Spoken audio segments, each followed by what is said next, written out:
Hello, how are you? Welcome to a new installment of your Pharmacy Assistant. On this occasion, we would talk about what it is used for and how it is used. So let's take a look.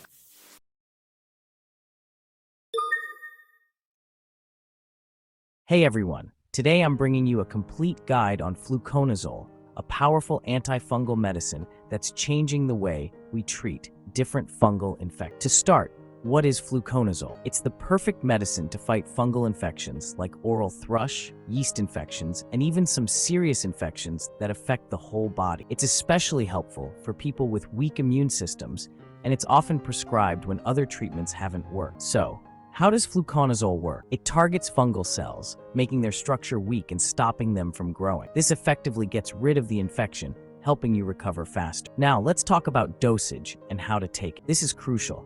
Always follow your doctor's instruction. Usually, the first dose might be higher, followed by a maintenance dose, depending on your condition. Remember, you can take it with or without food, but consistency is key. However, it's not all perfect. Side effects can include feeling sick, headaches, and sometimes more serious reaction. And a big caution, fluconazole is not right for everyone, especially if you have certain pre-existing conditions or if you're taking other medications that could interact. Bricktime 0.5s. In conclusion, fluconazole is a powerful tool against fungal infections when used correctly. Always consult your doctor, strictly follow the prescribed dosage, and be aware of potential side effects. Stay informed and stay healthy. Thanks for being here, and take care. If you've made it this far, let us know in the comments why you're using this medicine.